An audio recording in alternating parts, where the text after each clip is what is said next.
juga mengejutkan bagi kita ya. Ketika kasus ini viral, ini semakin banyak kemudian para korban berani untuk bicara. Nah, ini fenomena yang cukup luar biasa gitu. Jadi ketika awalnya apa banyak netizen yang pro kepada pelaku, kemudian timbul solidaritas dari para korban atau saksi yang kemudian melihat apa yang dilakukan oleh Agus itu berani bicara, termasuk menyampaikan kepada Komisi Disabilitas Daerah NTB gitu. Kalau yang memang teridentifikasi itu ada tiga, istilahnya sudah kita apa? Yang dua itu sudah kita komunikasi, yang satu ini eh, kami masih harus lebih ekstra untuk meyakinkan keluarga, termasuk meyakinkan si anak supaya mau speak up gitu. Tapi kami sudah punya identitasnya. Di sisi lain sebenarnya juga ada laporan-laporan yang disampaikan oleh masyarakat tentang anak-anak yang hampir menjadi korban. Artinya sudah pada tahap mau manipulasi tetapi gagal gitu. Itu ada beberapa memang. Ada satu korban yang oleh si apa masyarakat yang melaporkan itu diduga hamil. Tetapi sekali lagi itu belum terkonfirmasi. Korban yang pertama itu ada visumnya. Yang jelas visum itu cukup mendukung untuk terjadinya peristiwa itu. Terkait komentar-komentar yang dimana komentar-komentar itu ada beberapa korban juga yang kena, yang kemudian kami dari pendamping mencoba mengkontak korban yang memberitahukan peristiwa yang serupa terjadi. Nah kemudian ketika kami kontak itu nggak berhasil dibalas oleh korban yang komen, yang kemudian di malam harinya saya dapat telepon dari paman korban yang bukan dari korban yang lain ya, korban yang lain. Nah kebetulan paman yang nelpon ini yang keponakannya itu sebagai korban, temannya itu yang saya DM yang saya kontak di TikTok, media TikTok. Kemudian, nah kalau ini ada beberapa rentetan dia yang kami temukan. Yang pertama tanggal 28 September tahun 2024. Yang kedua itu tanggal 1 Oktober tahun 2024 yang pada tanggal 1 itu 2 korban yang kena, yang paginya yang pada saat pagi ada yang malam. Nah yang ini itu saling mengenal, yang tadi yang tak kontak yang saling mengenal. Yang kemudian yang terakhir itu yang si ini yang pelapor yang melaporkan si pelaku yang tanggal 7. Nah, lebih dari satu orang. Iya, lebih dari satu orang. Sejauh ini yang sudah teridentifikasi ada 6 orang. Ada 6 orang. Yang melapor yang satu ini dan ada 2 orang lainnya yang menjadi saksi di dalam kasus ini. Masuk dalam BAP itu. Iya, masuk dalam BAP. Yang satunya untuk tanggal 28 itu belum bersedia untuk diminta keterangan. Tapi bukti-bukti itu yang dari 6 orang yang identifikasi tanggal tadi, kami memiliki bukti terkait itu. Itu mahasiswa semua. Mahasiswa semua. Iya. Hampir sama ya. Modusnya sama. Hampir sama. Iya, hampir sama. Bahkan ada informasi ada korban ICP juga yang sampai hamil. Iya. Itu Itu sedang ditelusuri oleh BPDPT Awalbar. Iya, di bawah umur. Kasus Agus ini menarik ya, karena secara logis itu seperti bertentangan dengan akal sehat. Jika melihat dari konteks Agus sebagai orang yang memiliki masalah disabilitas. Namun kemudian semakin terungkap bahwa yang terjadi adalah sebaliknya, di mana konteks disabilitas itu menjadi keunikan saja dari situasi ini, tetapi sebetulnya yang terjadi adalah kekerasan seksual pada umumnya dari orang yang secara amat baik ya, itu memanipulasi situasi, memanipulasi hubungan antara dia dengan korban dalam rangka tujuan-tujuan seksualnya. Jadi sebagaimana dikatakan oleh kepolisian bahwa kasus ini bukan kasus perkosaan di mana ada pemaksaan aktif dari pria dalam rangka melakukan hubungan seks kepada dengan lawan jenisnya, gitu, tetapi kekerasan seksual. Nah, sebagaimana kita pahami dalam konteks undang-undang tidak pidana kekerasan seksual, maka kekerasan seksual sendiri kemudian dimaknai secara luas, ya. Ada yang disebut sebagai kekerasan seksual verbal, ada yang yang bersifat simbolik, gitu ya. Dan kekerasan sendiri juga bisa macam-macam, bukan hanya terkait dengan konteks di mana ada intercourse ya atau persetubuhan, tapi jauh daripada itu juga sudah dapat disebut sebagai kekerasan seksual ketika ada satu tindakan dari sang korban yang sebetulnya dilakukan tidak karena keinginannya, tapi karena terjadinya relasi kuasa. Korban itu kemudian berbuat sesuatu yang merugikan dirinya secara seksual, lebih karena si wanita, si korban itu kemudian takut, merasa tertekan, terintimidasi oleh sang pria, yang kemungkinan besar, tentu saja saya katakan kemungkinan karena kita masih berada pada satu taraf praduga tak bersalah ya, yang kemungkinan dilakukan oleh tersangka Agus. Perempuan kembali jadi korban pelecehan. Udah dong, please dong, jangan lagi ada kayak gitu-gitu. Iya, jadi tersangka dong. Kalau enggak, kalau misal dibiarkan aja, akan banyak lagi kayak gitu. Harus ada hukumnya gitu, dan harus dikasih pelajaran. Tobat lah. Karena kakak, sumpah, kakak Hindu ya, demi Tuhan, nyawa saya kasih kakak. Biar kakak tahu bahwa kakak itu berarti bagi dunia ini, jadi orang yang tertinggi besok. Saya bukan mengarang, buktiin kalau saya bohong. Kapanpun kamu ketemu saya, kamu bisa bunuh saya. Tapi kumohon kakak, jangan kamu buat dirimu yang tidak setengah percaya, sedikit percaya. Itu pikiranmu sekarang. Karena kamu baru kenal saya bisa baca langsung kok. Bingung kenapa saya ngomong gini. Kamu kira saya sama modus sama kayak cowok yang lain? Benar kan? Modus iya kok gini. Buktinya dia ngerusak kamu. Walaupun kita berdua di kamar, saya tidak bisa apa-apa. Saya masih dimandiin sama mama. Saya bukan sama kayak cowok yang lain. Biar jelas. Karena cowok itu hanya manfaatin kan? Cek identitas saya coba, biar kamu semakin percaya. Saya guru terbajang di Lombok. Cuman saya sakit tangan ketika orang lemah gara-gara seseorang. Awal-awal kasus ini viral itu saya masih merasa mewajarkan gitu ya, ketika masyarakat itu masih banyak yang skeptis gitu. Karena memang secara logika sederhana akan sulit untuk kita terima ketika orang yang disabilitas kemudian melakukan kekerasan seksual.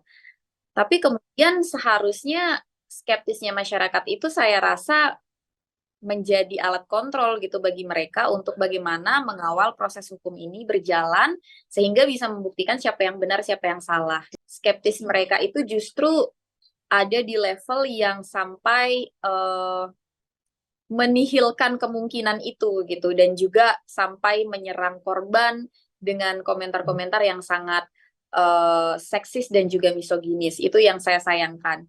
Apalagi dengan sudah viral berhari-hari ini kan sebenarnya sudah banyak ya gitu kronologi-kronologi yang tersebar di berita, dan juga sudah banyak juga dialog-dialog antara pendamping korban, kemudian dengan para ahli, kemudian dengan tersangka juga gitu. Seharusnya keterangan yang lebih detail yang tersebar saat ini bisa menjadi rujukan gitu bagi masyarakat yang skeptis tadi untuk kemudian melihat ini secara lebih luas dan lebih mendalam gitu. Masyarakat yang melihat ini sebagai sesuatu yang tidak mungkin gitu. Tapi itu pun sebenarnya dia masih punya kaki gitu kan ya, dia masih secara badan dia adalah laki-laki yang masa ototnya lebih kuat gitu.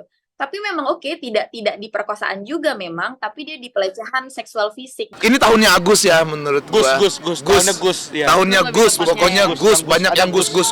Dan itu pas banget harta tahta wanita. Iya. Pendapat kita nggak banyak punya pendapat karena banyak banget kerjaan yang harus kita kerjakan.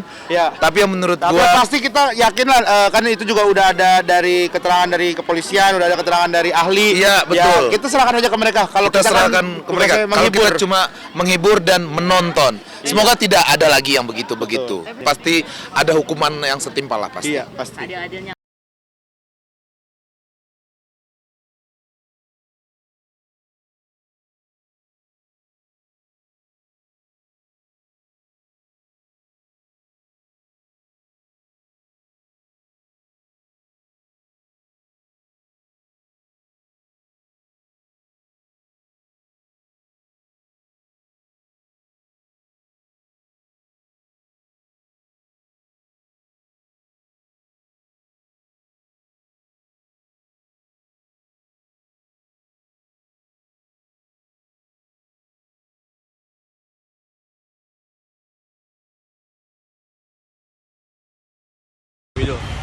Halo bosku, jalan-jalan putra bosku. Satu kata. 1,2 koma, kamu cantik, aku yang punya.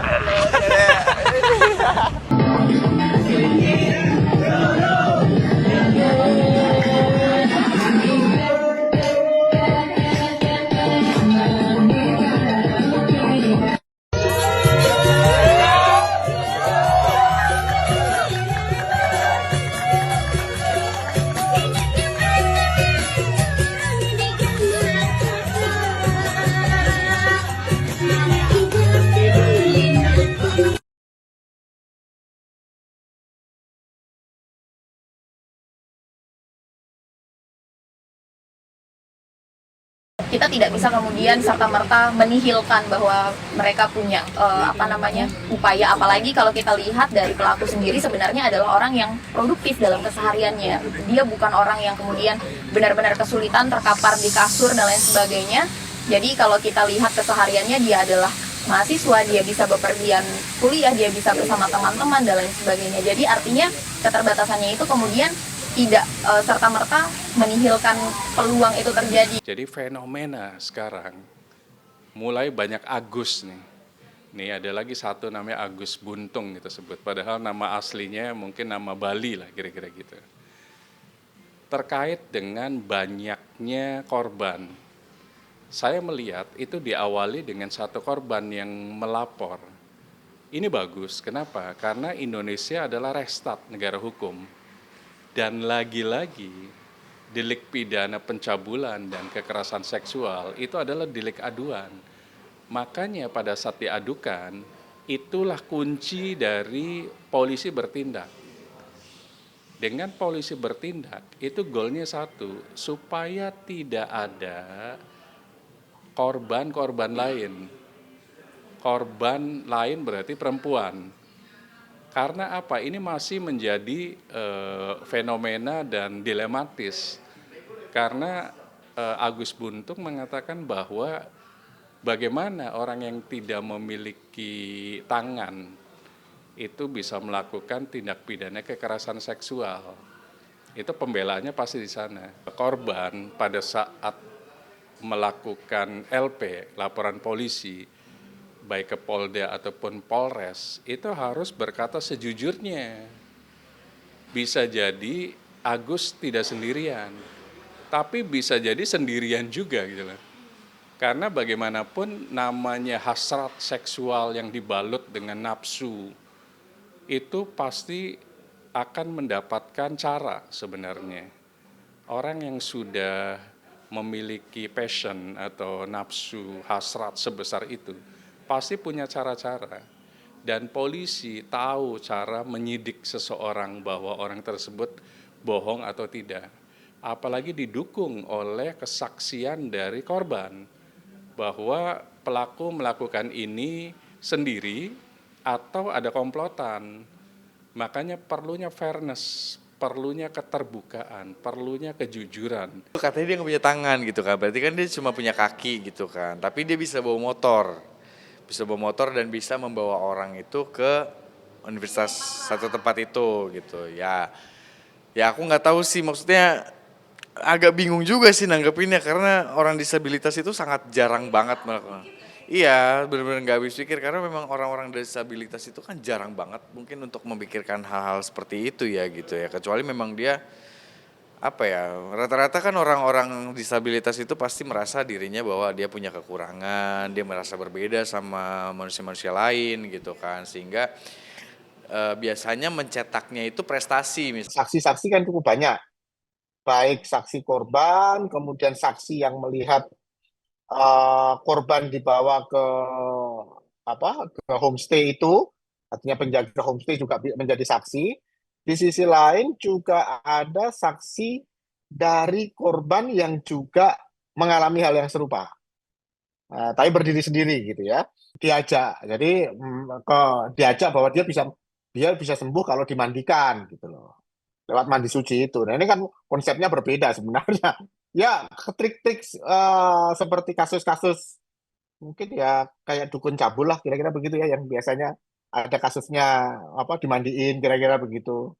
Nah, ini juga begitu. Nanti trik selanjutnya kemudian minta ini beda pengakuan ya. Kalau tadi si korban kan menurut pengakuan korban pelaku ini minta diantar ke rumah gitu. Tapi kemudian dialihkan ke homestay. Dari 4 korban pertama, ini 4 korban pertama ya.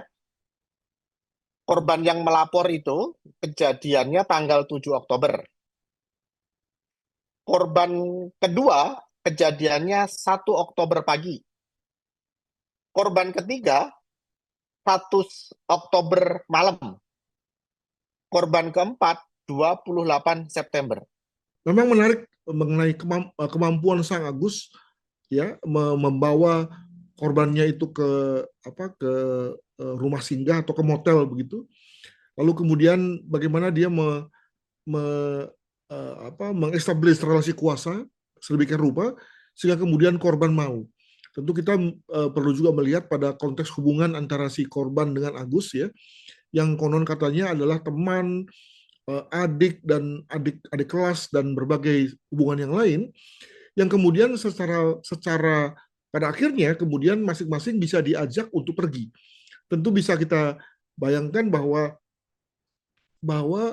Agus ini kelihatannya fokus sekali ya dengan niat untuk mengajak si korbannya ini ke satu tempat ya, dan kemudian lalu memanipulasi hubungannya dengan sang korban melalui konteks relasi kuasa sehingga kemudian korban mau. Hal yang paradoks dari kasus ini gitu ya, di mana orang yang memiliki masalah disabilitas tapi kemudian memiliki satu fokus dalam rangka atau hasrat seksual yang tinggi dan kemampuan untuk kemudian mendapatkan penyaluran konteks seksualnya secara khusus juga, memakai metode yang tidak semua pria mampu melakukannya, ya, yakni tadi memanipulasi relasi kuasa sehingga kemudian korban terintimidasi dan ujung-ujungnya mau berbuat sesuai dengan harapan korban.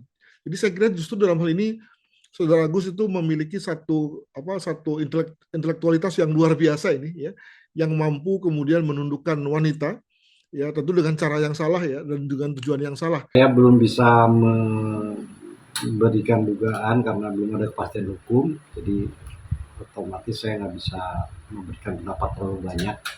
Yang pasti ya kita tetap harus waspada karena bahaya itu bisa muncul dari siapa saja, kapan saja, dengan kondisi apa aja. Dan sambil menunggu, jadi selama belum ada kepastian hukum, mudah-mudahan kita tidak terlalu sok tahu menebar kebencian, hoax dan yang lain-lain. Ikuti aja aturannya, mudah-mudahan segera ada bukti yang pasti tentang kebenaran dari berita yang ada. Pokoknya sebagai perempuan harus berhati-hati sendiri karena nggak semua waktu bisa selalu ada yang jaga, ada yang ini. Jadi apalagi kalau misalnya ngerasa nggak aman gitu, lebih baik nggak usah dijalanin gitu. Jadi kalau tempat-tempatnya gelap atau apa, lebih baik nggak usah dijalanin gitu. Kalau tempat-tempat sendirian, lebih baik cari tempat yang rame gitu. Jadi menurut aku itu harus sendiri, dari diri sendiri, bisa mawas diri gitu. Kalau bisa belajar bela diri dah perempuan-perempuan itu, biar jadi nggak diapa-apain. Kalau ada apa-apain langsung smackdown. Saya sepintas ngerasain bahwa ada yang sukses tapi dia lagi diangkut sama orang, dirusak sama seseorang. Saya punya bawaan mantra di tas saya isinya gitu, bawaan dari lahir yang bisa baca seseorang. Saya tahu kamu lagi banyak masalah, saya bilang kamu harus kuat, kalau enggak kamu akan sukses, percaya sama saya. Siapa nama kamu? Iko. Siapa yang enaknya saya panggil? Dipanggil Aiko sih. Aiko, gini dah Aiko ya, aku mohon sama kamu harus sukses. Pertemuan ini sudah ditakdirin, bukan hanya kebetulan. Saya nak mau kamu disakitin lagi. Kamu sayang sama orang tua? Mau tobat kan? Jangan ngikutin teman yang salah. Berjuang, kamu pasti bisa itu. Kakak pasti bisa. Pertama kali kamu ketemu cowok, kakak gak boleh nangis. Saya gak senang kakak cengeng. Kakak harus kuat dengan cobaan yang kakak alami. Saya sudah bertubi-tubi ngalamin cobaan sehingga saya bisa maju. Kakak harus bersama saya, bahkan harus melebihi saya. Saya gak kenal kamu, sumpah. Tapi Tapi satu perjuangan kamu yang sangat luar biasa ya Allah. Kakak jangan sampai disakitin lagi. Cukup segitu kak. Walaupun kamu kecilan dari saya, itu bahasa halusnya kakak itu. Kamu mau tobat, jangan nekat gara-gara hal sepele. Kamu pasti bisa. Apapun kamu minta, saya bahkan bisa berikan. Kecuali kalau kamu minta maksudnya yang aneh-aneh, saya tidak bisa. Itu yang aneh-aneh itu apa? Ajaran sesat itu saya tidak mau. Kakak cantik, jangan mau merusak diri.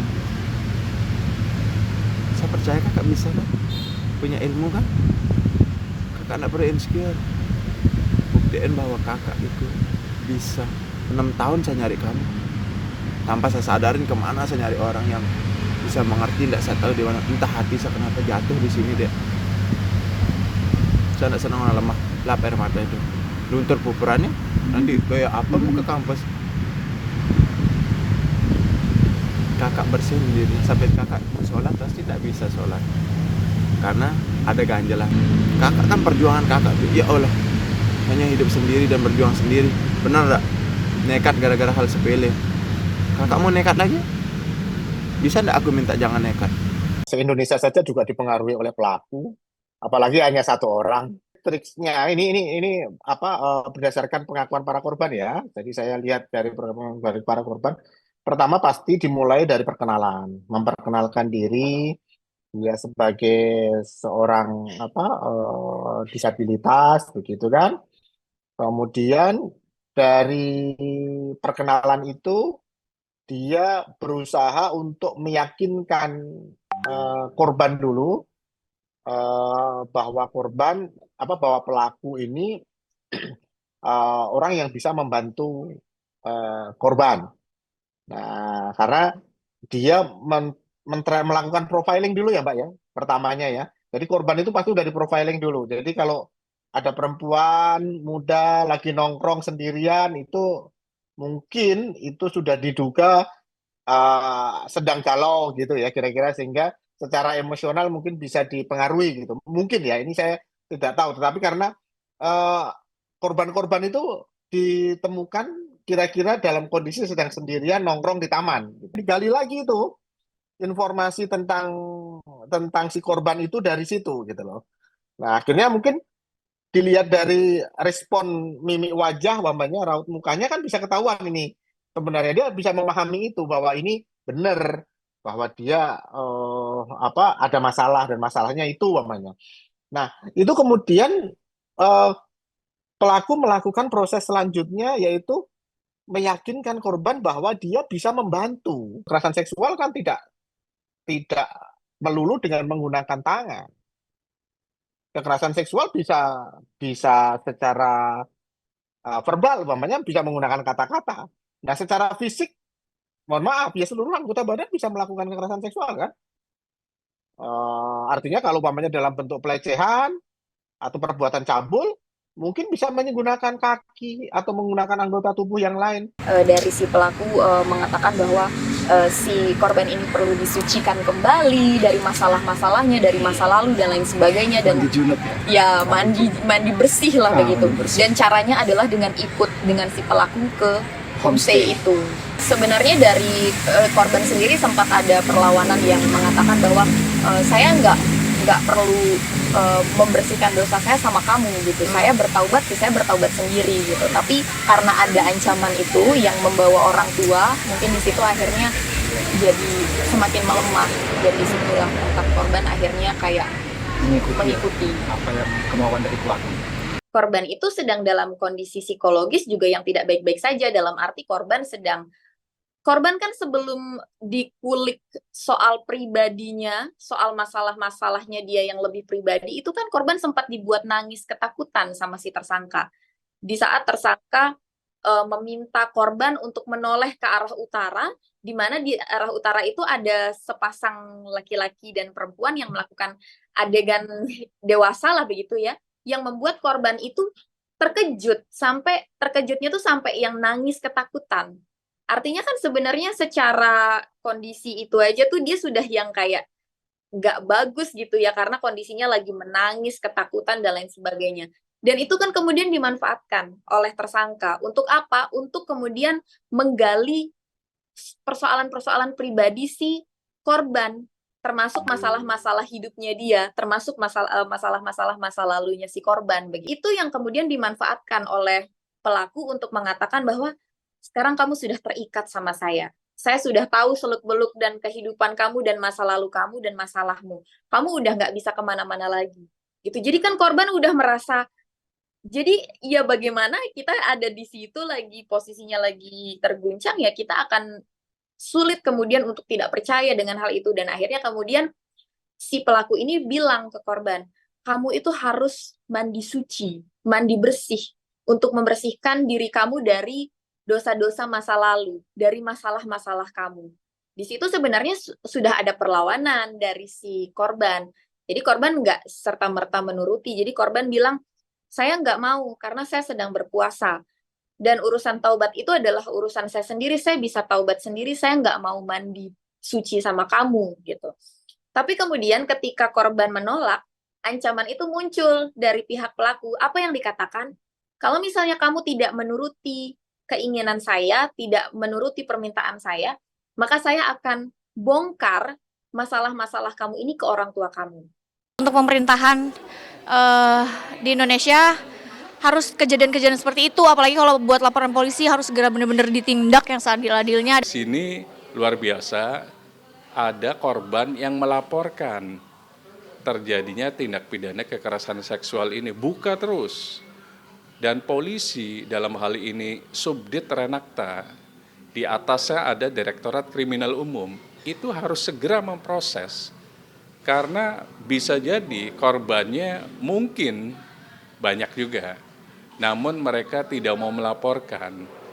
Dan praktek ini sebenarnya harus dilihat lagi, bukan Agus Buntung saja mungkin, jangan-jangan kita sebut orang pintar yang menggunakan tanda kutip keahliannya, yang katanya ahli dari sisi spiritual, supranatural, dengan memanfaatkan korban-korban yang notabene pasti wanita. Untuk para perempuan di luar sana, pada saat Anda harus keluar ya ke tempat umum, berada dalam lingkungan-lingkungan yang umum gitu ya, pastikan pasang mindset bahwa Anda kemungkinan akan bertemu dengan orang-orang yang tidak baik.